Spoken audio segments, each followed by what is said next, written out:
ভিডিওটি চরম ভাইরাল। এটি বারাসাতের কাছারি ময়দান, যেখানে আমাদের ভাবি সিএম প্রজেক্টেড উনি ভাষণ দিচ্ছিলেন।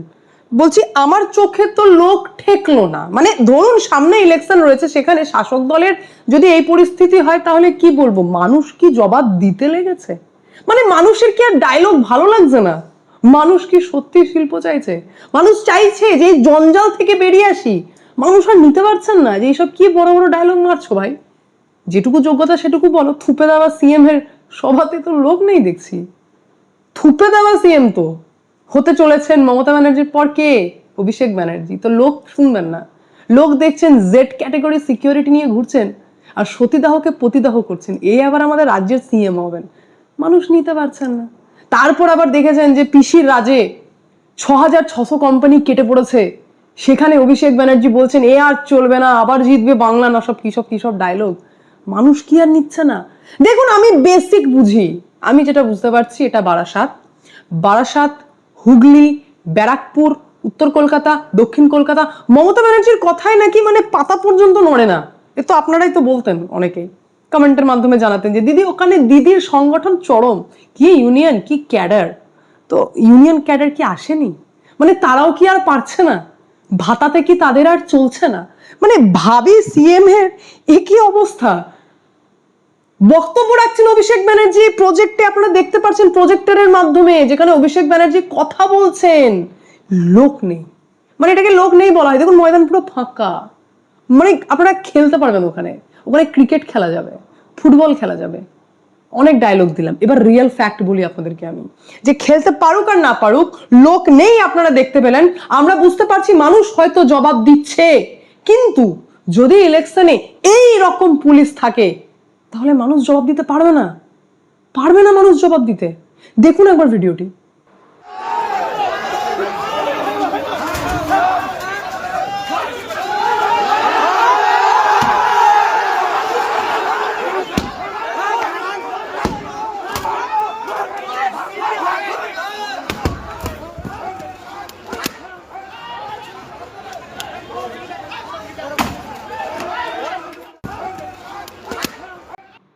পুলিশের মধ্যে আবার একটা ব্যাপার আছে, ধৈর্যের বাঁধ বলে একটি শব্দ ওনারা খুব ভালো মেনটেন করেন। আর ইলেকশন এলে ওটা তো আরো বেশি করে মেনটেন করেন। মানে যতক্ষণ ওনাদের ধৈর্যের বাঁধ রয়েছে ততক্ষণ কিছু বলবেন না। ভিডিওটি হচ্ছে মুর্শিদাবাদের লালবাগ থানার, যেটা বিজেপির জেতা সিট, সেখানকার এমএলএ বিজেপি। সেই থানার যদি এই পরিস্থিতি হয়, পুলিশের থানাতে মোটা মোটা ইট সাজানো, ক্যাডার ঘুরছে, গাড়ি ভাঙছে, কাঁচ ভাঙছে, পুলিশ বলছে স্টপ স্টপ। পুলিশ ধরতে পারছে না।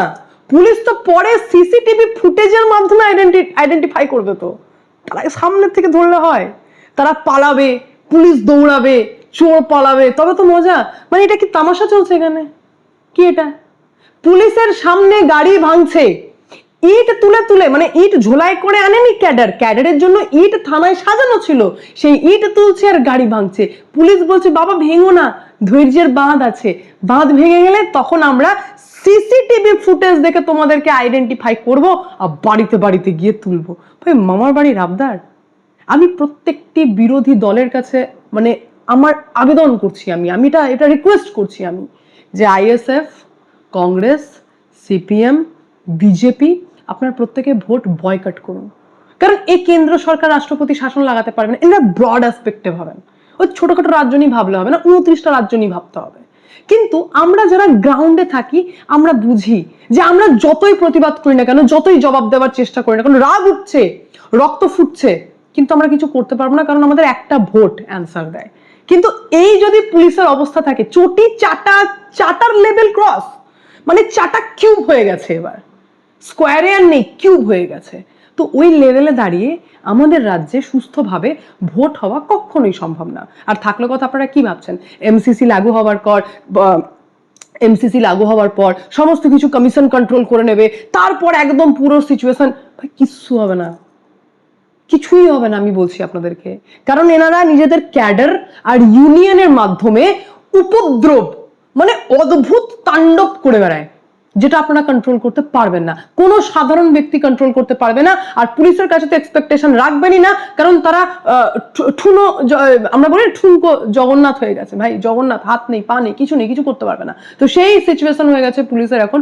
পুলিশ ক্যাডার এবং প্রশাসনকে দেখে চলে। আমার খারাপ লাগে ভাবতে যে একাংশ পুলিশ এবং জেলা প্রশাসক যারা কাজ করতে চায়, এমনও চেনা ব্যক্তি রয়েছেন যারা সত্যিকারের কাজ করতে চায়, তাদেরকে ট্রান্সফার করে দেওয়া হয়। আর সব থেকে বড় কথা হচ্ছে, আপনারা যে কোনো বিধানসভা দেখে নিন, চেক করে নিন, যে যে জায়গায় বিরোধী স্ট্রং রয়েছে বা বিরোধীর জেতার চান্সেস রয়েছে বা বিরোধীর এমএলএ রয়েছে, সেই সমস্ত জায়গায় এমন লেভেলের চটির চাটা অফিসারদেরকে নিয়োগ করা হয়েছে যারা পুরো ইলেকশনটাকে ম্যানেজ করবে। ভাই ইলেকশন মানুষ কি ভোট দেবে? আর পলিটিক্যাল পার্টির ক্যাডারই বা কত কাজ করবে? কাজ পুলিশই করে দেবে। আর সব থেকে অদ্ভুত এক্সাম্পল, আজকে অভিষেক ব্যানার্জি বলছেন সুপ্রিম কোর্টে নাকি বিরাট জয় হয়ে গেছে, বিরাট থাপ্পড় খেয়ে নিয়েছে সবাই, তৃণমূল কংগ্রেস নাকি জিতে গেছে। দেখুন, এক তো হচ্ছে আইনি ভাষায় যদি কথা বলে থাকি, তো যেভাবে নির্দেশ দেওয়া হয় সেই নির্দেশকে প্রত্যেকটি পার্টি, বাদী বিবাদী দুই পার্টিই হয়, তো তারা নিজের মতো করে সাজিয়ে নিয়ে নিজেদেরকে বলে দেয় যে আমাদের জয় হয়ে গেছে, এটা হচ্ছে বেসিক। এইবার আমরা সাধারণ মানুষ কিভাবে দেখে থাকি, মামলাটি হয়েছিল তৃণমূল কংগ্রেস যে ইন্টেনশনালি নির্বাচন কমিশন যিনি রয়েছেন, জাতীয় নির্বাচন কমিশন, উনি নাকি ইন্টেনশনালি মানুষের নাম বাদ দিচ্ছেন। এই বিষয়ে সুপ্রিম কোর্ট একদম এন্টারটেন করেননি, মানে এটা প্রমাণ করা যায়নি। তাহলে বেশ কিছু নির্দেশ এসেছে যে নির্দেশে তৃণমূল কংগ্রেসের মনে হচ্ছে যে এটি আমার ফেভারে এসেছে। তো নির্দেশগুলি কি কি আমরা একটু জেনে নিই। ফার্স্ট নির্দেশ হচ্ছে যে সমস্ত লজিক্যাল ডিসক্রিপেন্সি রয়েছে, অর্থাৎ যে সমস্ত ব্যক্তির নামের বানানে বলুন বিভিন্ন ক্ষেত্রে যে অসঙ্গতি দেখা যাচ্ছে, সেই সমস্ত ব্যক্তির নাম গ্রাম পঞ্চায়েত, ব্লক অফিস এবং শহরের ওয়ার্ড অফিসগুলিতে নাম রিভিল করতে হবে, ভাই প্রকাশ করে দিতে হবে। এটাই আমরা চাই স্বচ্ছভাবে হোক। এটা যদি তৃণমূল কংগ্রেসের জন্য জয় হয় তাহলে ভেরি ওয়েল এন্ড গুড। দ্বিতীয় হচ্ছে, যে ব্যক্তি প্রভাবিত হচ্ছে তাদের অনুমোদিত প্রতিনিধির মাধ্যমে নথিপত্র জমা দিতে পারবেন। সেই প্রতিনিধি বিএলএ হতে পারে, সেই প্রতিনিধি অ্যাডভোকেট হতে পারে, দিতে পারবে। কিন্তু তারা মানে ঠেকা নিচ্ছে সেই ব্যক্তির, তো সেই ঠেকা নেওয়ার জন্য তাকে সাইন আর ফিঙ্গারপ্রিন্ট করতে হবে। এইবার যদি তৃণমূল কংগ্রেসের ক্যাডার মনে করে থাকেন যে আমি সেই সমস্ত অবৈধ বাংলাদেশি ঠেকা নিতে রাজি আছি যারা ভবিষ্যতে ক্রাইম করলে আমি ফাঁসতে পারি, তো সেটা তাদের যদি এটা জয় মনে হয় তাহলে ওয়েল, তোমাদের জয়। এটা কিন্তু আইনি প্যাচে বেঁধে দেওয়া হলো যে তাদেরকে ফিঙ্গারপ্রিন্ট এবং সাইন করতে হবে। আর থার্ড হচ্ছে, যেটা আমি বলবো ভাই নির্বাচন কমিশনের জয়, সেটা হচ্ছে নির্বাচন কমিশন এবং রাজ্যের নির্বাচন কমিশন যাতে সুস্থভাবে স্বচ্ছভাবে পুরো এসআইআর প্রসেসটা করতে পারে, তার জন্য যত ম্যান পাওয়ারের দরকার এবং যা যা প্রয়োজন সেই বিষয়ে রাজ্য সরকারকে সহযোগিতা করতে হবে। তাহলে এটা তো জাতীয় নির্বাচন কমিশনের জয় হয়ে গেল না, মানে এটা তো রাজ্য সরকারকে এবার সহযোগিতা করতে হবে এরকম নির্দেশ দিয়েছে সুপ্রিম কোর্ট থেকে। মানে এখানে বোঝার আছে যে ভাই নিজের মতো রায় বানিয়ে নাও, রায় সাজিয়ে নাও, দিয়ে নিজের মতো জয়। কিন্তু এখানে কে জয় হলো না তার থেকে অনেক বেশি ইম্পর্টেন্ট হচ্ছে যে এসআইআর এ যেটা তৃণমূল কংগ্রেস প্রমাণ করতে গেছিল যে ইন্টেনশনালি নাম বাদ দিচ্ছে, সেটা কিন্তু প্রমাণিত হয়নি, এন্টারটেন হয়নি।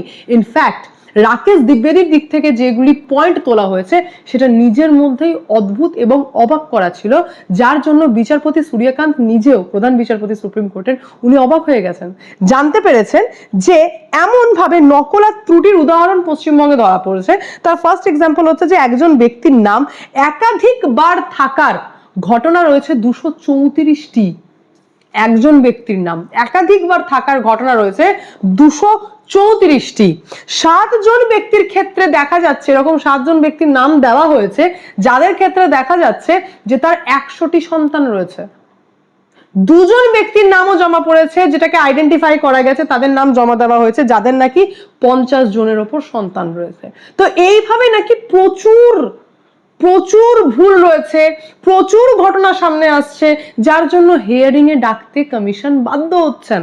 এবার একটুখানি আমি না আপনাদেরকে এই সমস্ত কথা বলে মনে করাতে চাই যে জানেন আমাদের কলকাতা 19 কথা ছাড়ো, আমি 1772 এর কথা বলি, যখন কলকাতাকে capital of British India declare করা হয়, যেটা নাকি যে টাইমে কলকাতাকে নাকি বলা হতো the Jewel of the east.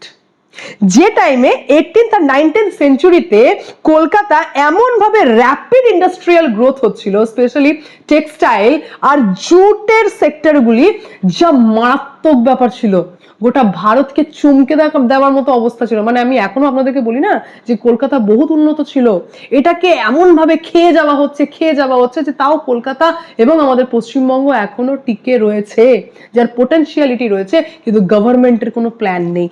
এইবার ভাবুন, যখন বাংলাদেশ আর ভারত ভাগাভাগি হয়, তখনই কিন্তু 75% যে জুট উৎপাদন হয় যে সমস্ত মাঠে, সেটা কিন্তু বাংলাদেশের কাছে চলে যায়, আর আমাদের কাছে বেঁচে থাকে 106টি মিল, আর এক্সপোর্টস হাব ভারতের আন্ডারে চলে আসে। কিন্তু গভর্নমেন্টের গাফিলতি আর পশ্চিমবঙ্গ সরকারের এই সমস্ত কারখানার দিকে না তাকানোর জন্য সেই মার্কেটও কিন্তু ধীরে ধীরে নামতে থাকে। অর্থাৎ সেইখান থেকে শুরু হয় যে কলকাতাকে একটা সময় বলা হতো the Jewel of the east, সেটা ধীরে ধীরে কিন্তু ইকোনমিক দিক থেকে নামতে থাকে। সে বিষয়ে কেউ ভাবেনি।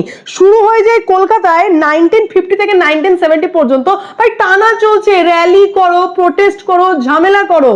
যখন লেফট গভর্নমেন্ট আসে, তো সেই লেফট গভর্নমেন্টও স্টার্ট করে দেয়। আর যেখানে আমি বলতে পারি আপনাদেরকে যে বেশ কিছু স্টুডেন্ট মুভমেন্ট স্টার্ট হয়ে যায়, র্যাডিক্যাল ইউনিভার্সিটিগুলো থেকে স্টুডেন্ট মুভমেন্ট স্টার্ট করে, যখন নাকি স্ট্যাচু ভাঙা, পরীক্ষা বয়কট, গভর্নমেন্টের পলিসি, গভর্নমেন্ট এমপ্লয়ি তারা বিক্ষোভ করা শুরু করে, আন্দোলন করা শুরু করে।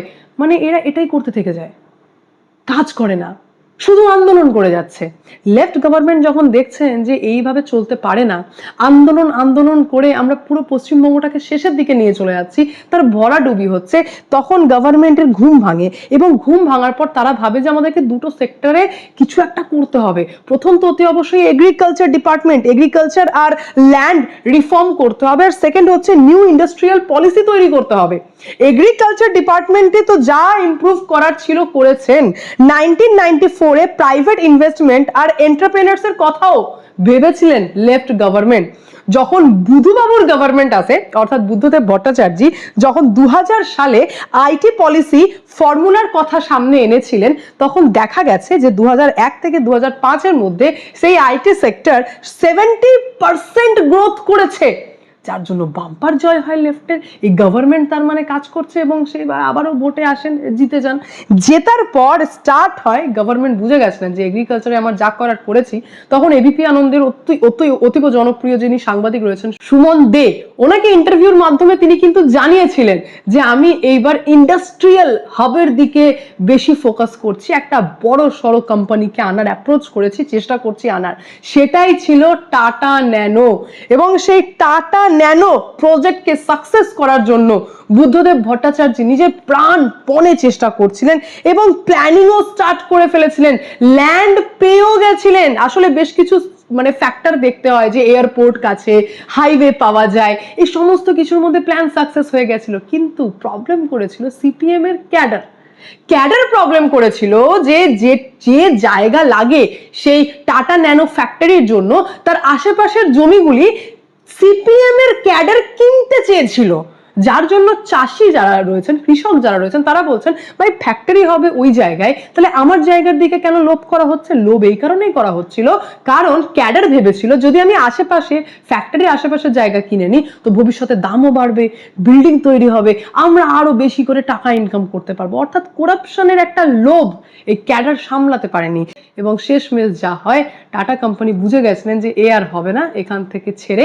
যেখানে কোম্পানি 90% কমপ্লিট হয়ে গেছিল, তারপরেও টাটা সেটাকে ছেড়ে গুজরাট চলে যায়। এবং যাওয়ার আগে যে প্রায় 700-750 জন কাজ পেয়েছিল সেই কারখানায়, তাদের প্রত্যেকের অ্যাকাউন্টে 10,000 টাকা করে দিয়ে যায়, যে কিছু তো দিলাম।